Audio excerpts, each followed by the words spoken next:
Hello guys, welcome back to my YouTube channel. Syempre, this is Kuya Barbero TV once again, ano? Bago natin simulan itong video na to, bago natin pag-usapan ang ating pag-uusapan ngayon, ano, si Krista at syempre, ang Mi Chris na alam naman natin na magbabalik na at naghahanda na yan sa kanilang mga teleserye na ipapakita sa atin. Syempre may mga kikiligin na naman, meron na namang tatalon, meron na namang alam nyo na, no, mga high blood, hindi dahil sa galit, no, hindi dahil sa galit, kundi dahil sa tuwa, kaya na high blood yung mga taga Team Mi Chris. Dahil alam naman natin yung mga taga Team Mi Chris na mga viewers natin, mga OFW, karamihan ay mga nanonood kay Kalinga Prab, ay mga nagtatrabaho o working sa ibang bansa. Kahit dito sa local, sa atin, sa Pilipinas, marami pa rin nanonood sa Team Mi Chris. At yun nga, dahil nga sa sobrang kilig at excited sa Team Mi Chris, marami yung na-high blood yung kanilang puso. No, huwag kayo magagalit kasi syempre kapag ka natitense tayo, syempre medyo tayo, nag-aabang talaga tayo dun sa Mi Chris. Syempre umaangat yung ating dugo, para bang gustong-gusto kaagad natin masundan yung mga pelikulang ginagawa ni Kalinga Prab. O si Kuya JC tumitingin na Team Mi Chris, siya po ang gumupit sa kaibigan ni Mikoy at si Kalingap Mikoy po ay nagpapagupit po kay Kuya JC the Barber PH. No, aabangan po natin yan kapag si Kuya JC na yung humawak kay Kalingap Mikoy. Yan po ang nagpapapugi kay Kalingap Mikoy at sa mga kaibigan ni Kalingap Mikoy dito sa aming studio, dito sa Fade and Grooming and Land Barbershop dito sa Daet FM Mentel. Yung mga viewers na gustong dumaan dito sa atin, makapunta ng Daet, makapasyal dito sa Camarines Norte, pwede nyo po kaming puntahan. Malapit lang kami dito sa ginagawang tulay at halos sentro lang po kami ng Kapitolyo ng Daet, Camarines Norte. So balik tayo dito sa ating pag-uusapan. Yun na nga guys, nagpakilig na naman at tibok na naman ng puso si Krista ngayong mga araw na ito, at mapapanood nga natin sa video yung nakakatuwa at nakakakilig at mga komento at reaksyon ng mga viewers dito sa video inilabas ni Krista sa kanyang Facebook account, So ito yung Facebook account ni Krista, pero hindi natin yan ipapakita yung kanyang Facebook account. Kukuhain lamang natin yung kanyang ginawa. At syempre alam naman natin kung para kanino itong kantang inaalay ni Krista. So panoorin muna natin at sabay-sabay natin na komentuhan yung kanyang video ito. Panoorin natin mga kami Chris ang video ni Ma'am Krista.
So yun nga guys, napanood natin lahat yung video ni Ma'am Krista at napansin na naman natin dito yung isang Krista Jane na talagang alam naman natin na nasa puso niya na yung umawit o kumanta. At mapapansin din natin sa video ito na talagang todo bigay itong si Ma'am Krista sa kanyang pag-awit. At mapapansin din natin na napaka-blooming nga at halos malaki nga yung pinagbago ni Krista sa itsura niya ngayon. Mas dalaga siya, mas maganda, mas naging masayahin. At syempre, mas pinakita niya yung kilig pagdating kay Mikoy. At kasi mapapansin natin dito sa video niya na merong, alam naman natin palagi may meaning ang bawat kanta, pero hindi naman natin alam kung para kanino niya ito inaalay. Pero syempre, dahil nga tayo ay Team Mi Chris, so walang ibang pag-aalayan ng kanta maliban kay Mikoy o sa magulang o sa mga kaibigan niya. At mapapansin din natin dito yung isa sa hinahangaan natin kay Krista. Ano nga ba yung napansin natin sa video ito sa post ni Krista?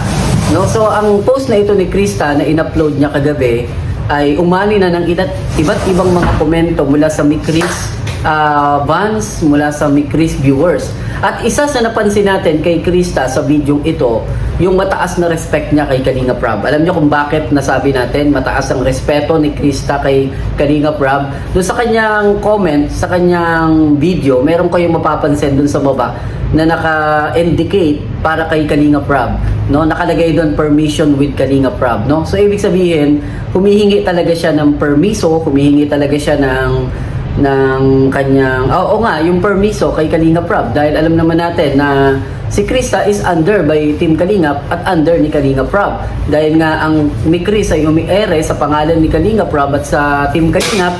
Syempre may rules na kailangan sundin si Krista. Pero yun nga, hindi naman sa lahat ng pagkakataon, lalo na kung personal na buhay yung pinag-uusapan, syempre hindi naman lahat maa-under ng isang Kalinga Prab. Syempre pag personal na buhay, personal na bagay, yun ay para sa kanya. Kagaya ng Facebook niya, pwede niya naman niyang ipakita, pwede naman siyang post ng mga picture o video niya, dahil yan ay personal na buhay ni Krista. Pero mapapansin natin dito yung respect ni Krista ay hindi pa rin nawala. Kahit personal na bagay, personal na buhay, ay ipinapaalam niya pa kay Kalinga Prab yung bawat galaw niya. Kaya nga dun sa video, nakalagay natin dun sa, mapapansin natin dun sa baba, nakalagay dun, permission with Kalinga Prab. So, ibig sabihin, yung permission ni Kalinga Prab, hinihingi pa rin ni Ma'am Krista. Kaya kung bakit natin nasabi na si Krista talaga ay mataas ang respeto kay Kalinga Prab, dahil hindi joke to, hindi ito biro na para bang manghihingi ka ng permiso, ano? So, nakita natin yung pagmamahal at pag-respect ni Krista kay Kalinga Prab. Kaya nga napansin natin dito sa video, hanga tayo kay Krista kasi pwede namang gawin niya yan ng personal, pwede naman siyang hindi magpaalam, pwede naman siya na sumayaw, kumanta, kahit anong gawin niya, pero ipinakita niya pa rin dito yung totoong respeto kay Kalinga Prab, no, na meron siyang sinusunod na rules pagdating sa Team Kalingap, no. Yun yung isa sa pinakamagandang katangian ni Krista. At syempre yung kanyang yung kanyang ugali na to is kitang-kita naman natin nung una siyang makita o makilala ng Team Kalingap. Nakikita natin yung attitude ni Krista na talagang humble, mabait, matulungin, at hindi nawawala yung pagrespeto pagdating sa kanyang mga kasama. Kaya nga dun sa mga video niya, mapapansin natin kapag kasama siya ni Kuya Val, kasama siya ni Grace, na naman natin kapatid ni Kalinga Prab. So mapapansin natin kapag kasama niya sila Kapitana, makikita rin natin doon na yung respeto niya, yung galaw niya, yung kilos niya pagdating sa mga kasama niya is talagang hindi yung parang nadi-disrespect. So ibig sabihin, patunay lang rin ito na si Krista ay may respeto hindi lang sa kasama niya kundi kay Kalinga Prab. So yun yung isa sa hinahangaan natin dito kay Krista. At yun nga guys, napansin din natin si Krista is madalas na naisasama sa mga vlog ni Kuya Val. At mapapansin din natin, hindi lang si Kuya Val, si Ma'am Edna at marami pang iba sa mga Team Kalingap na nakukuhaan si Krista ng camera at may mga time na siya pa yung nag-interview or siya pa yung kumakausap dun sa mga tao, like kasama niya sila Kapitana ng mga nakaraan, So mapapansin natin dito na talagang si Kuya Val, hindi lang si Kuya Val kasama yung iba sa mga Team Kalingap na mga nagba-vlog, is malaki yung tiwala pagdating kay Krista. So, bakit malaki yung tiwala ng ilan sa mga Team Kalingap kay Krista, ganun din ni Kuya Val at ni Kalinga Prab, dahil nga mataas yung respeto ni Krista Jane sa Team Kalingap. So, yun yung napansin natin sa mga ipinapakita ngayon ni Krista, itong mga nagdaang mga buwan, is hindi naman nagbago yung kanyang ugali, kundi nadagdagan pa nga yung pagiging mabuting tao nitong Krista Jane na to, So, yun lang guys, mga kami Chris, Sana po suportahan niyo po yung palagi nating pag-update, palagi nating pagre-reaction, palagi nating pagbibigay ng kuro-kuro. Kahit minsan, nandito tayo sa barbershop natin, nagtatrabaho, nakakagawa pa rin tayo ng reaction sa ating mga nire-reaksyonan. Pero bago natin tapusin yung video ito, gusto ko muna na pasalamatan lahat ng nasa likod ng Team Kalinga. Pero syempre, unang-una gusto kong pasalamatan yung ating Diyos sa langit na nagbibigay sa atin ng lakas palagi, na inspirasyon na makapaggawa ng mga vlog araw-araw, yung ating Ama sa Langit. Nagpapasalamat tayo dahil meron pa rin tayong buhay at lakas na nagagamit natin sa ating trabaho, kasama na yung pagbablog na ito, guys. Syempre gusto kong samantalahin lahat po ng team ni Chris. Thank you so much sa panonood nyo. At syempre, huwag nyo rin po kalimutan na suportahan din po Kalingap Rob at ang Team Kalingap na bumubuo ng iba't ibang mga charity vlogs dito sa Pilipinas. Syempre, nasa likod natin, barbero ni Kalingap Mikoy. Huwag nyo pong kalimutan yan. Kuya JC The Barber PH. Yan po ang nagpapapogi rin kay Kalingap Mikoy. So guys, hanggang dito lang. Ayan, guys. Yan. Nakapalo lang sa TikTok. Ayan, nakapalo daw si Mikoy sa TikTok sa kanya. So ibig sabihin, pinapanood ni Mikoy si Kuya JC dahil isa po ito sa mahuhusay na barbero dito sa Daet. Yan po ang barbero ng mga Team Kalingap, Hanggang dito lang muna yung ating video, guys, Medyo na-interrupt lang yung ating pagpapaalam. Pero thank you so much sa mga nanonood sa atin. At palaging sinasabi ni Kuya Barbero TV, mag-iingat po kayo and bye-bye!